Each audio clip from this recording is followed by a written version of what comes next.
ITR file करने से पहले तैयार रखें ये डॉक्यूमेंट्स, नहीं तो आ जाएगा आईटी नोटिस।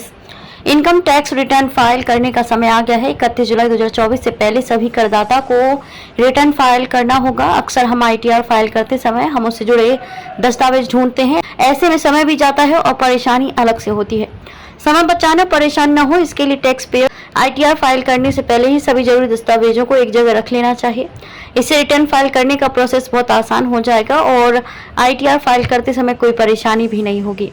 करदाता को एक बात का विशेष ध्यान रखना चाहिए कि वह आईटीआर में सभी जानकारी सही से भरें।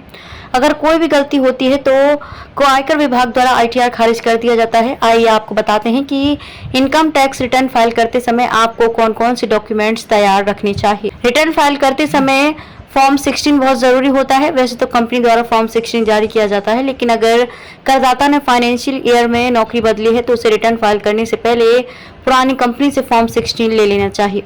फॉर्म 16 में टैक्स पेयर के इनकम की सभी जानकारी के साथ tax deduction, at source, TDS की डिटेल भी होती है।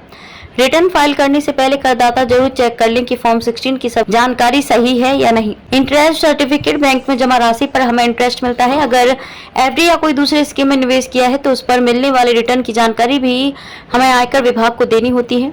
इंटरेस्ट और रिटर्न जैसे सभी डिटेल्स को हासिल करने का सबसे अच्छा तरीका इंटरेस्ट सर्टिफिकेट है। इंटरेस्ट सर्टिफिकेट में बैंक इंटरेस्ट के साथ बाकी ब्याज की भी जानकारी होती है।